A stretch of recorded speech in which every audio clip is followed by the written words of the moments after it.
Rifa yang telah berhadir di hadapan Bapak Ibu semua akan menyampaikan satu pelanggaran sebagai aktualisasi Rifa sebagai CPNS. Tentu buku ini sangat berguna bagi kita. Semoga buku ini jadi pedoman juga untuk pengelolaan dugaan pelanggaran secara nasional. Baik, waktu dan tempat kepada Rifa kami persilakan.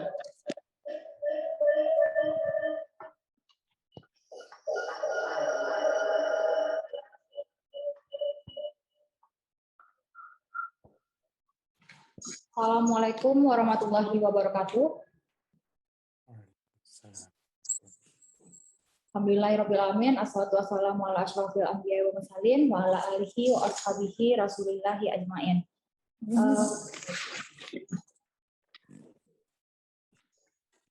Pertama sekali marilah kita ucapkan puji syukur atas kehadiran Allah Subhanahu wa taala yang mana telah memberikan rahmat dan hidayahnya kepada kita semua sehingga kita dapat hadir pada kegiatan pada kali ini.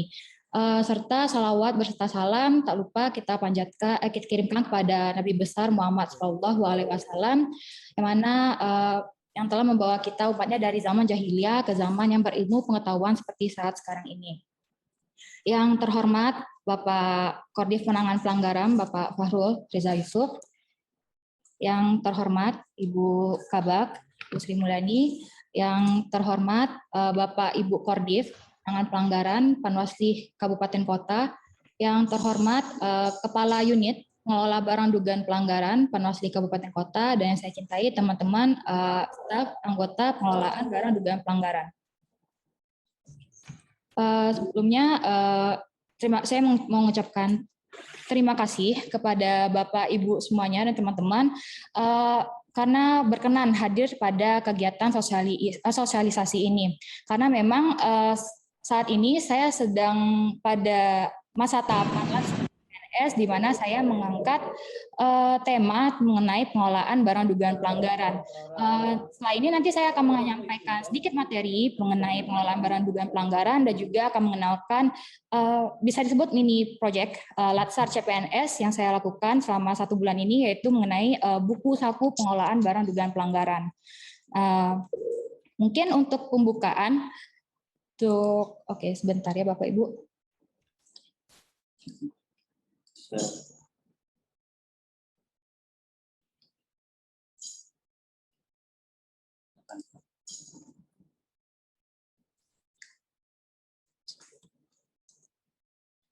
Oke, sebelum masuk ke materi, mari kita let's warming up bentar. Jadi Bapak Ibu saya mohon untuk dapat mengisi pretest terlebih dahulu. Ini kurang lebih ada 15 soal pilihan ganda. Dapat diakses ini linknya atau di scan barcode-nya. Mungkin saya alokasikan waktu 10 menit untuk mengerjakan pretest terlebih dahulu, karena ini juga akan menjadi bahan evaluasi juga bagi kami di provinsi mengenai pengelolaan barang dugaan pelanggaran yang telah dilakukan oleh Panwasli Kabupaten Kota. Mungkin bisa dimulai dari sekarang untuk mengerjakan pretestnya. Silakan kepada Bapak Ibu dan juga teman-teman. Bapak Ibu dan teman-teman semua. Sebelumnya ya izin memperkenalkan diri, mungkin belum semuanya pernah ketemu dengan Rifa. Jadi perkenalkan saya Yusrita Rifa, CPNS di Panwasli Provinsi Aceh, jabatan analis hukum di bagian penanganan pelanggaran, penyelesaian sengketa proses dan juga hukum. Sebagaimana setelah saya sampaikan tadi bahwasanya kegiatan ini merupakan tahapan kegiatan tugas Latsar CPNS yang saya lakukan pada saat sekarang ini. Oke, langsung saja masuk ke sesi materi mengenai barang dugaan pelanggaran. Nah, barang dugaan pelanggaran itu berasal dari kita menarik dari kewenangan kita ada Bawaslu, yaitu yang disebutkan dalam pasal 93, 97, 100 Undang-Undang Nomor 7 tahun 2017, di mana pada pasal tersebut disebutkan bahwasannya pengawas pemilu itu berwenang menerima laporan pelanggaran pemilu pada setiap tahap penyelenggaraan pemilu. Nah, peran pengawas pemilu ini menjadi pintu masuk pelaporan atau pengaduan atas pelanggaran yang terjadi dalam penyelenggaraan pemilu. Nah, jadi selanjutnya, jadi pengawas pemilu ini dalam penanganan pelanggaran itu bersentuhan langsung dengan barang-barang terkait dengan pelanggaran pemilu. Nah, lalu kemudian untuk agar pengelolaan barang dugaan pelanggaran ini menjadi tertib, maka Bawaslu itu sudah menyusun peraturan Perbawaslu nomor 19 tahun 2018 tentang pengelolaan barang dugaan pelanggaran pemilu dan pemilihan. Nah, peraturan ini dibentuk dengan tujuan agar adanya pedoman dalam mengelola barang dugaan pelanggaran secara tertib. Nah, lalu kemudian pada tahun ini, pada bulan Juni ya kalau nggak salah, Bawaslu menerbitkan surat edaran nomor 26 tahun 2021, di mana ini bertujuan untuk menyelesaikan proses pengelolaan barang dugaan pelanggaran yang penanganan pelanggarannya itu sudah selesai, namun barangnya masih dikuasai oleh jajaran Bawaslu. Barang dugaan pelanggaran itu sendiri disebutkan di dalam pasal 1 angka 13 bahwasanya barang dugaan pelanggaran pemilu atau pemilihan atau yang selanjutnya disebut dengan barang dugaan pelanggaran adalah barang bergerak atau tidak bergerak yang seluruhnya atau sebagian berkaitan dengan peristiwa dugaan pelanggaran pemilu atau pelanggaran pemilihan yang diperlukan dalam investigasi di Bawaslu, Bawaslu Provinsi, dan juga Bawaslu Kabupaten Kota. Lalu barang dugaan pelanggaran ini sebenarnya diperoleh dari dua sumber, yaitu dari hasil pengawasan dan juga laporan masyarakat. Nah, perolehan barang dugaan pelanggaran ini bukan berdasarkan penyitaan sebagaimana seperti adanya benda sitaan, benda temuan, atau barang rampasan. Hal ini dikarenakan memang Bawaslu sendiri itu tidak memiliki kewenangan untuk menyita barang sebagaimana yang dimiliki oleh penyidik atau penuntut umum dalam penanganan tindak pidana. Nah, oleh karenanya, barang dugaan pelanggaran ini diperoleh atas dasar sukarela pihak yang menyerahkan barang atau ditemukan langsung nih oleh pengawas dalam melakukan pengawasan. Saya coba tanya, apa jelas suara Rifa? Oh, ya. Bapak Ibu, apa suara saya terdengar dengan jelas? Jelas. Oke, baik, terima kasih. Oke, lanjut. Untuk jenis barang dugaan pelanggaran itu di Perbawaslu dibagi atas dua. Yang pertama itu ada barang bergerak. Nah, barang bergerak ini dibagi lagi nih menjadi berdasarkan sifat dan juga berdasarkan wujud. Nah, berdasarkan sifat itu ada yang mudah menguap, mudah rusak, dan juga mudah terbakar. Nah, untuk berdasarkan wujud itu ada barang padat, cair, dan juga gas. Nah, kemudian barang bergerak ini tambahkan ada informasi elektronik dan juga dokumen elektronik sebagaimana yang diatur di dalam kalau kita berarti Undang-Undang ITE gitu. Lalu kemudian ada barang tidak bergerak. Nah, kalau barang tidak bergerak ini kalau kita lihat ya yang paling mirip itu diatur dalam KUH Perdata itu misalkan tanah dan juga atau segala hal yang melekat di dalam tanah dan sebagainya gitu. Lalu lanjut.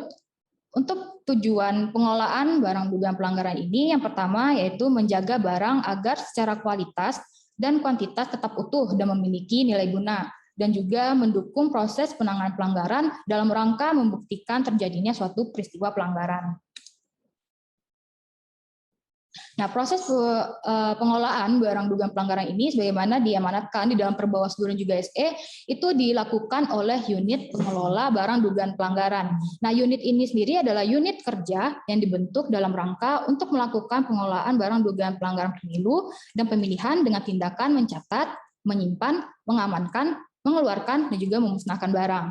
Nah, untuk unit pengelola ini dibentuk dan ditetapkan oleh Ketua Bawaslu Provinsi dan juga Bawaslu Kabupaten Kota. Nah, untuk Kabupaten Kota itu dibentuk di bawah Koordinator Sekretariat Bawaslu Kabupaten Kota dan dikepalai oleh pejabat yang ditunjuk. Nah, kenapa pejabat yang ditunjuk? Karena pada surat edaran ini memang tujuannya untuk lebih fleksibel gitu, mengingat kondisi kelembagaan jajaran Bawaslu ini tidak semuanya sama dan juga mengingat bahwasanya kita masih kekurangan SDM juga gitu. Nah, khususnya di tingkat kabupaten kota. Nah, tapi tetap diutamakan untuk pejabat yang ditunjuk ini adalah pegawai negeri sipil. Mungkin kemarin teman-teman di kabupaten kota sudah membentuk ya, sudah semuanya membentuk unit pengelola barang dugaan pelanggaran. Ini menjadi nilai plus juga sih buat Provinsi Aceh, soalnya kalau saya lihat ada yang provinsi lain itu belum membentuk unit pengelola barang dugaan pelanggaran gitu. Jadi menjadi nilai plus juga untuk Panwasli Provinsi Aceh dalam unit pengelolaan barang dugaan pelanggaran. Oke, untuk struktur unit pengelola barang duga pelanggaran, sebagaimana kita tahu, yaitu ada pembina. Pembina ini adalah ketua atau anggota Bawaslu, ada penanggung jawab, yaitu anggota Bawaslu yang membidangi divisi penanganan pelanggaran, lalu kemudian ada kepala unit, yaitu dikepalai oleh pejabat yang ditunjuk, dan juga ada staf pengelola staf pengelola unit barang dugaan pelanggaran. Nah, untuk kalau misalkan Bawaslu provinsi, kabupaten, kota itu merupakan Kordif penanganan pelanggaran, maka Kordif ini yang akan menjadi penanggung jawab gitu. Nah, untuk pembina itu nanti akan diisi oleh anggota Bawaslu lainnya. Nah, pengelolaan BDP ini adalah merupakan kerja-kerja teknis dan juga administratif ya, sekretariat, sehingga fungsi komisioner ini ada pada posisi monitoring. Itu pengendalian dari ketua Bawaslu dan juga anggota Bawaslu yang membidangi divisi penanganan pelanggaran. Nah, lalu untuk kepala unit itu sebenarnya adalah pejabat yang ditunjuk itu merupakan PNS, yaitu baik itu pejabat struktural atau pejabat fungsional. Nah, jika tidak ada pejabat struktural atau pejabat fungsional, maka dapat ditugaskan ASN untuk menjadi kepala unit. Nah, kalau misalkan tidak ada pejabat fungsional atau struktural ataupun ASN, maka dapat ditunjuk PPN-PN.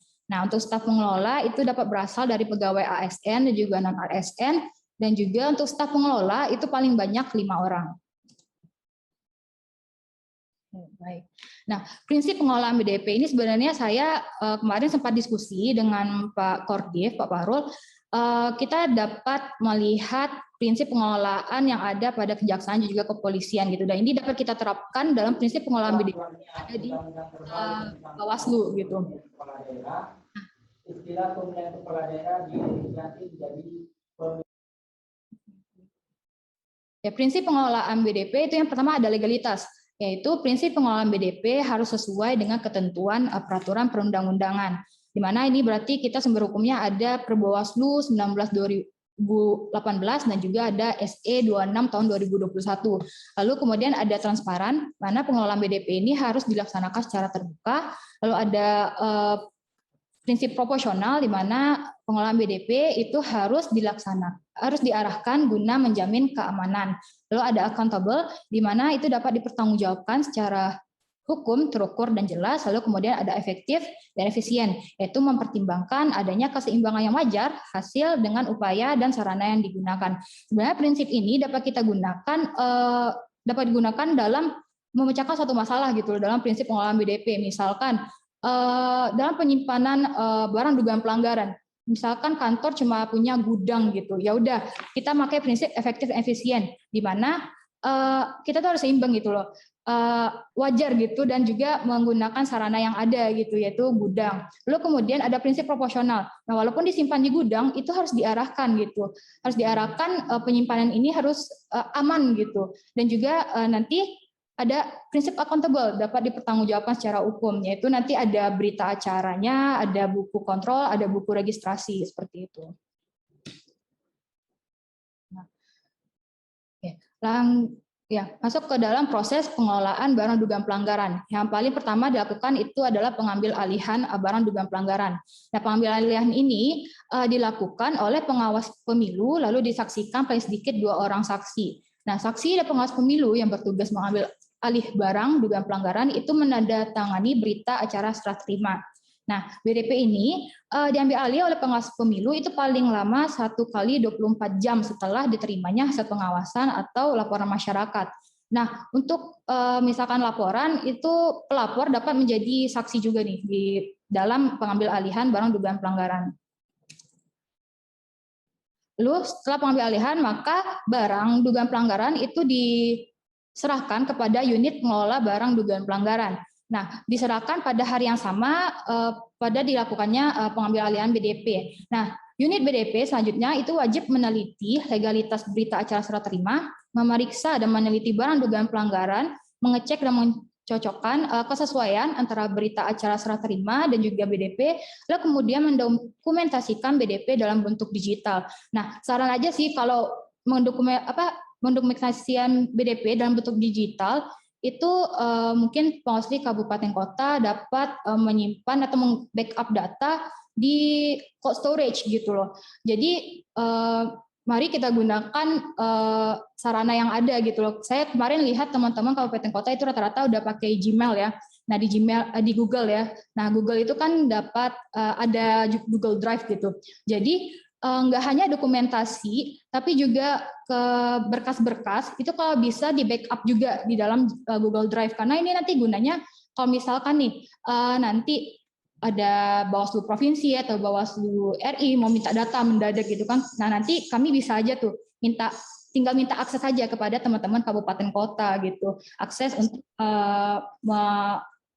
mengambil data di G Drive-nya gitu. Nah itu sih sangat membantu sebenarnya penggunaan cold storage seperti Google Drive itu gitu. Jadi mungkin dari sekarang mungkin bisa dicicil atau digunakan tuh Google Drive-nya gitu. Lalu setelah unit BDP melakukan tindakan ini, maka selanjutnya unit BDP itu mencatatkan BDP ke dalam buku register gitu. Lalu setelah dicatatkan di buku register, baru disimpan BDP pada tempat penyimpanan. Nah, semua proses ini dilakukan unit BDP itu maksimal 3 hari kalender kalau di dalam Perbawaslu. Nah, oke, pada penyimpanan BDP itu disimpan pada tempat penyimpanan yang seharusnya sesuai dengan sifat dan wujud barang dugaan pelanggaran. Tapi mengingat keterbatasan sarana yang ada di Bawaslu Kabupaten Kota, tadi kan ada prinsip efektif dan efisien. Jadi dapat menggunakan sarana yang ada dulu aja di Bawaslu Kabupaten Kota. Nah, sebenarnya BDP itu pada ruang penyimpanan itu dikelompokkan lagi berdasarkan jenis atau sesuai klasifikasi. Kemarin waktu workshop di Jakarta itu klasifikasinya kalau dari RI sih ada konsumtif, ada berkas atau dokumen, ada elektronik dan juga uang. Nah, untuk kedepannya mungkin BDP ini bisa diberi segel, kode atau label. Nah, label ini ditulis nomor register, jenis, ciri sifat, kas, nomor laporan temuan atau dan juga pihak yang menyerahkan. Tujuannya adalah mengingatkan kadang disimpan di gudang ya kebanyakan. Nah, kadang itu takutnya tercampur dengan barang-barang lainnya. Nah, untuk menandakan kalau itu adalah BDP, barang dugaan pelanggaran, maka dapat diberi label gitu. Kurang lebih labelnya bisa dilihat sih. Ini kemarin konsultasi dengan Pak Faru mungkin bisa labelnya mungkin bisa seperti ini gitu. Nah, selanjutnya setelah dalam penyimpanan BDP, nah untuk BDP berupa barang tidak bergerak itu disimpan pada tempat ditemukannya. Nah, dalam hal BDP berupa uang itu dapat disimpan dengan dititipkan di bank pemerintah atau bank pemerintah daerah gitu dengan adanya perjanjian kerjasama tanpa biaya administrasi. Nah, jika Bawaslu Kabupaten Kota belum menjadi satuan kerja, maka kerjasama dengan bank ini dilakukan oleh Bawaslu Provinsi. Nah, sebenarnya ini masih menjadi pembahasan juga di RI karena kita belum ada peraturan lebih lanjut ya mengenai perjanjian kerjasama dengan bank ini. Tapi kedepannya mungkin akan diatur lagi oleh Bawaslu RI untuk masa tahapan pemilu tahun depan gitu. Lalu untuk pengamanan BDP, nah pengamanan ini merupakan bentuk tanggung jawab atas keamanan dan juga keutuhan barang yang dilakukan oleh unit. Nah, pengamanan BDP itu dapat dilakukan dengan cara pengecekan rutin dan juga membersihkan barang. Nah, untuk melakukan pengecekan rutin dan pengawasan terhadap barang itu paling sedikit dilakukan secara berkala itu minimal ini seharusnya 1 kali dalam 2 minggu gitu, minimal 1 kali dalam 2 minggu. Nah, untuk pengecekan supaya lebih tertib ya, unit BDP itu dapat membuat jadwal piket gitu terhadap jadwal piket anggota untuk melakukan pengecekan dan juga pengawasan. Nah, lalu kegiatan pengecekan ini dilakukan oleh petugas piket, lalu kemudian dicatatkan. Nanti akan ada buku kontrol barang dugaan pelanggaran gitu loh. Nah, yang harus diperhatikan adalah dalam hal misalkan ada kerusakan dan juga kehilangan barang BDP yang disebabkan oleh kelalaian atau kesengajaan, maka pelaku itu dapat dikenai sanksi sesuai dengan peraturan perundang-undangan. Nah, oke, kurang lebih format buku kontrolnya seperti ini, Bapak Ibu dan teman-teman bisa dilihat. Nanti ini bisa kita terapkan ya. Soalnya ini saya mengambil format kemarin sih mengadaptasi dari format pengelolaan yang ada di kepolisian juga kejaksaan, dan kemarin kata Pak Fahrul sih bisa kita terapkan nih untuk pengelolaan BDP yang bagi Panwasli kabupaten kota dan juga Panwasli provinsi. Nah, lalu selanjutnya untuk pengelolaan BDP itu ada untuk keperluan investigasi. Nah, untuk keperluan investigasi itu harus ada surat keputusan, terlebih dahulu harus ada surat keputusan Ketua Bawaslu Kabupaten Kota kepada Kepala Unit Pengelola Barang Dugaan Pelanggaran. Nah, nanti baru unit pengelola barang dugaan pelanggaran ini akan membuatkan BA pengeluaran dan juga mencatatkan pengeluaran ini di buku registrasi. Nah, lalu kemudian kalau sudah digunakan barangnya, maka unit BDP itu wajib menerima, memeriksa, meneliti, dan juga menyimpan kembali barang dugaan pelanggaran yang telah selesai dipinjam untuk keperluan investigasi. Nah, untuk BDP yang merupakan barang dari dugaan perkara tindak pidana pemilihan atau pemilu itu diserahkan kepada penyidik Sentral Gakumdu. Nah, untuk barang bukti tindak pidana umum itu akan diserahkan itu kepada Kepolisian Negara Republik Indonesia. Dan ini penyerahannya tuh dilakukan paling lama 14 hari setelah diregistrasinya BDP oleh unit pengelola, dan juga unit pengelola harus juga membuat berita acara serah terima dan juga mencoret barang dugaan pelanggaran yang telah dikembalikan dari buku registrasi. Nah, lalu sebenarnya itu pengeluaran barang untuk dikembalikan ke pemilik atau pihak yang menyerahkan. Mana unit pengelola barang dugaan pelanggaran wajib mengembalikan barang dugaan pelanggaran jika tidak terbukti sebagai pelanggaran kepada pemilik barang.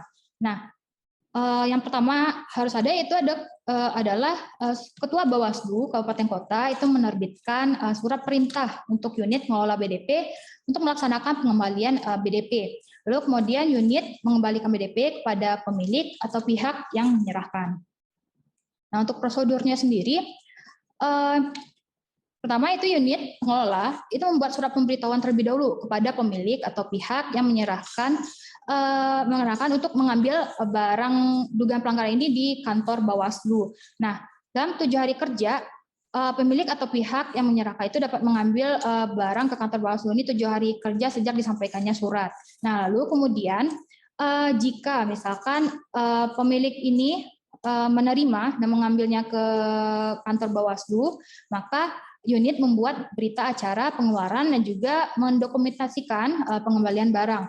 Nah, lalu jika misalkan pemilik atau pihak yang menyerahkan BDP menolak untuk menerima pengembalian barang, maka akan dibuatkan berita acara yang menyatakan bahwasannya barang ini ditolak oleh si pemilik. Nah, nanti akan dipertimbangkan lagi apakah barang ini akan dimusnahkan atau dilakukan pemulihan. Nah, untuk yang sudah diterima itu selanjutnya unit mencoret daftar barang dari buku register barang dugaan pelanggaran.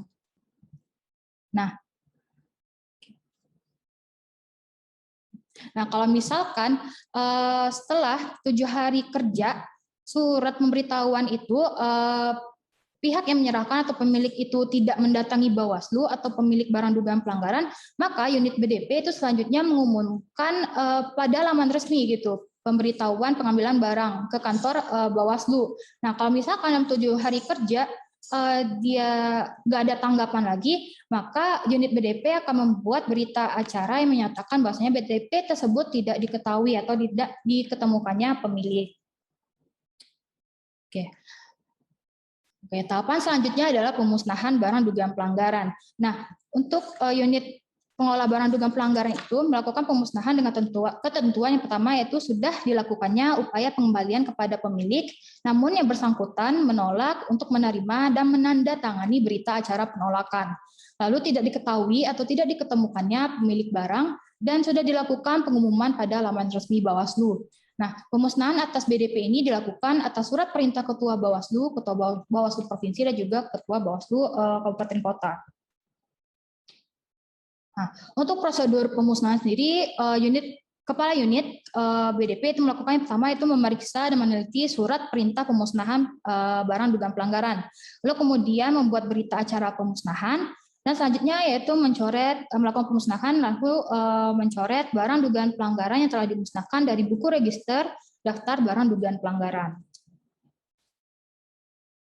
Nah, lalu kemudian ada yang namanya pemulihan aset. Nah, untuk pemulihan aset ini dilakukan atas surat perintah Ketua Bawaslu Provinsi atau Ketua Bawaslu Kabupaten Kota. Nah, unit pelanggaran, barang dugaan pelanggaran dapat mengeluarkan barang dugaan pelanggaran untuk dilakukan pemulihan aset dengan alasan untuk BDP yang tidak diterima oleh pemilik barang dapat dilakukan pemulihan aset itu setelah 60 hari sejak diterimanya BDP oleh unit pengelola barang dugaan pelanggaran. Nah, untuk BDP yang memiliki sifat lekas rusak atau biaya penyimpanan terlalu tinggi, mudah terbakar, menguap, atau meledak, pemulihan aset itu paling lama dilakukan 14 hari sejak diterimanya BDP oleh unit pengelola.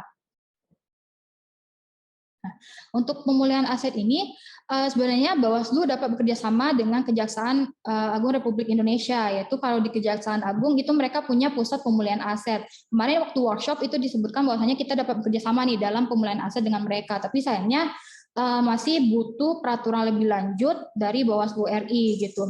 Nah, sebelum melaksanakan pemulihan aset sendiri, BDP itu wajib disisihkan untuk kepentingan penanganan pelanggaran. Lalu kemudian hasil pelaksanaan pemulihan aset yang berupa uang disetorkan ke kas negara itu harus ada peraturan lebih lanjut dari Dirjen Keuangan terkait penerimaan negara non pajak, karena BDP yang dipulihkan dan nanti akan dimasukkan ke kas negara itu akan dimasukkan ke dalam kategori penerimaan negara non pajak. Ya, lalu selanjutnya yaitu untuk laporan, nanti kepala unit itu wajib menyampaikan laporan pengawasan kepada Ketua Bawaslu Provinsi, dan Ketua Bawaslu Kabupaten Kota sesuai tingkatannya, di mana laporan itu terdiri atas laporan periodik, insidentil atau khusus, dan juga laporan akhir. Nah, minimal laporan ini harus memuat yang pertama itu laporan kegiatan pengelolaan pelanggaran, dua itu permasalahan pengelolaan barang dugaan pelanggaran, dan juga untuk khusus pada laporan akhir itu harus mencantumkan memuat rekomendasi pengelolaan barang dugaan pelanggaran yang dari kabupaten kota.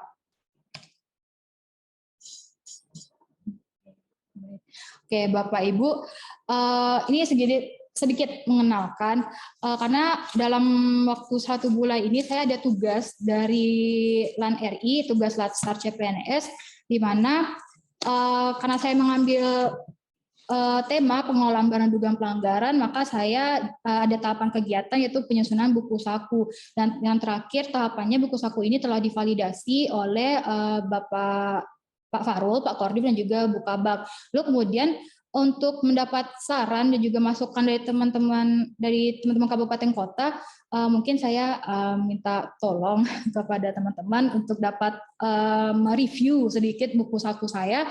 Soalnya insya Allah minggu depan akan saya publikasikan di PPID dan juga akan saya bagikan ke teman-teman kabupaten kota gitu. Mungkin sedikit reviewnya, mungkin saya akan lihatkan sedikit untuk buku sakunya.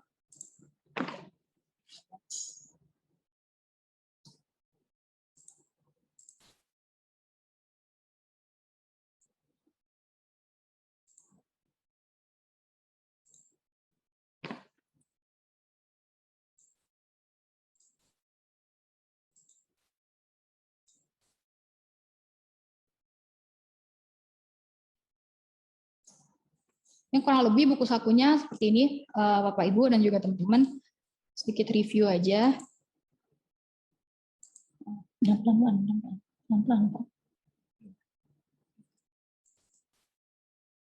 Karena tujuannya sebenarnya tujuan dari pembentukan buku saku ini sebagaimana disebutkan oleh Pak Kordif adalah untuk meningkatkan mutu kinerja Panwasli Kabupaten Kota, khususnya unit pengelola barang dugaan pelanggaran dalam melakukan pengelolaan barang dugaan pelanggaran. Tapi yang menjadi catatan juga sebenarnya buku ini saya susun berdasarkan peraturan yang ada dulu aja yang berlaku, yaitu Perbawaslu nomor 19 tahun 2018 dan juga SE 26 tahun 2021. Mungkin teman-teman kabupaten kota, Bapak Ibu juga udah tahu bahwasanya ke depannya mungkin akan ada perubahan Perbawaslu khususnya untuk pengelolaan barang dugaan pelanggaran. Nah, ini akan menjadi catatan dan juga RTL bahwasanya buku ini kalau misalkan nanti ada peraturan terbaru atau SE terbaru, maka buku ini akan saya revisi pastinya gitu, dan akan saya share lagi kepada kabupaten kota gitu. Dan untuk saat ini mungkin yang dapat saya susun seperti ini dulu gitu. Semoga ini dapat membantu teman-teman di kabupaten kota untuk dapat lebih memahami mengenai pengelolaan barang dugaan pelanggaran gitu. Nanti akan saya share linknya. Nanti Bapak Ibu dapat mengakses buku saku tersebut. Dan juga saya minta tolong juga dan mohon nanti bisa dikirim feedbacknya. Nanti saya akan memberikan link absen. Di link absen nanti juga akan ada saran gitu loh dari Bapak Ibu semua gitu. Jadi saya mohon kepada Bapak Ibu mohon bantuannya karena ini juga tugas aktualisasi saya sebagai CPNS gitu. Mungkin sekian dari saya. Mungkin selanjutnya akan dilanjutkan oleh Ibu Kabak. Ibu Kabak nanti akan menyampaikan hasil workshop yang telah dilakukan oleh RI pada tanggal 18 Oktober kemarin kepada Kabupaten Kota. Baik, terima kasih atas perhatiannya Bapak Ibu dan juga teman-teman semua. Wabillahi taufiq wal hidayah. Assalamualaikum warahmatullahi wabarakatuh. Waalaikumsalam warahmatullahi wabarakatuh.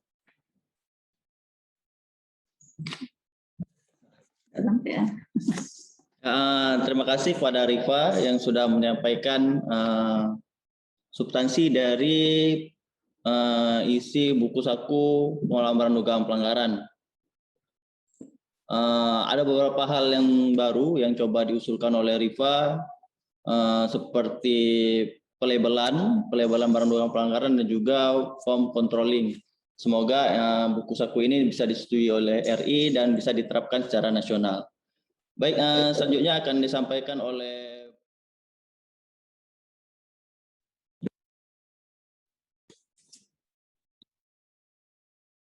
Baiklah, waktu sudah menunjukkan pukul 12 ya. Berapa jam kita sudah lebih kurang 2 jam. Lebih kurang 2 jam ya Bapak Ibu. Saya mengucapkan terima kasih atas kehadiran Bapak Ibu, atensinya dan termasuk saran dan masukannya. Mudah-mudahan saran masukan ini bisa memberikan kontribusi kepada Rifa dalam penyusunan buku saku ini dan tentu kedepannya dapat membantu tugas-tugas kita dalam pengelolaan barang dugaan pelanggaran. Kemudian sebelum kita tutup ya Zoom ini, kami minta waktu Bapak Ibu kita foto bersama. Rizal. Billahi taufiq wal hidayah.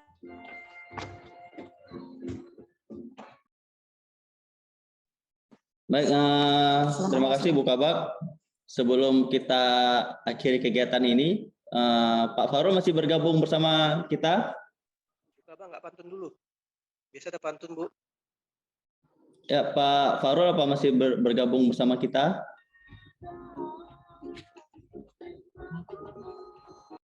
Masih ada tapi dia nggak aktif videonya. Foto aja terus. Foto dia aja empat.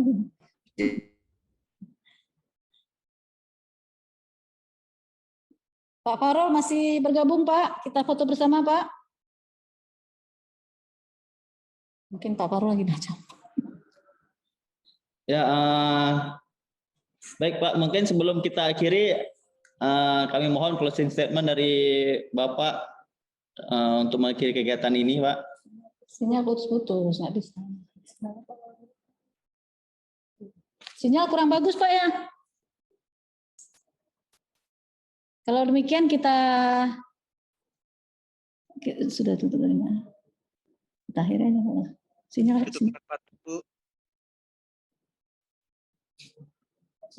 Closing. Baik, sepertinya kondisi tempat di mana Pak Farul berada, sinyalnya kurang baik. Untuk itu kegiatan ini kita akhiri. Tentu barang dugaan pelanggaran itu kan bukan milik kita, gitu.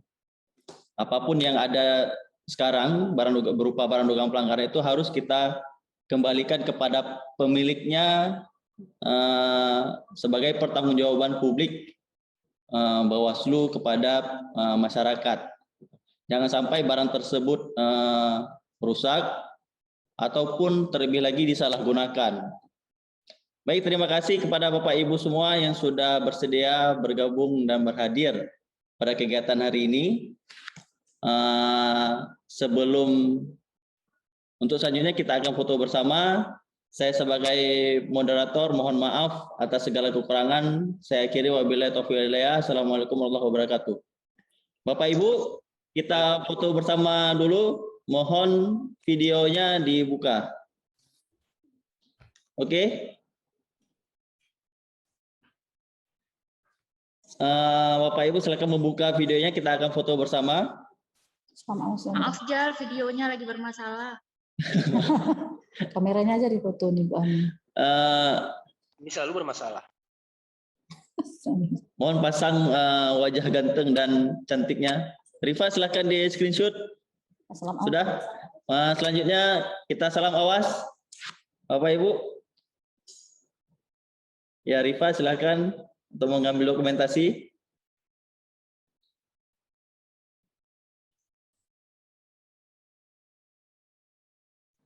Sudah Rifa? Ya. Baik, terima kasih.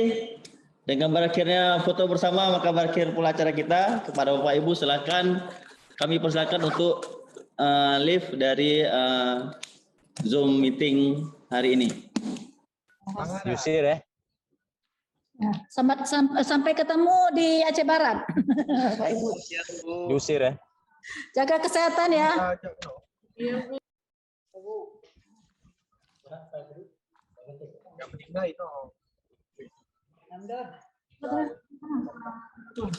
Alhamdulillah. Sudah bisa aja ke ruang kopi ya.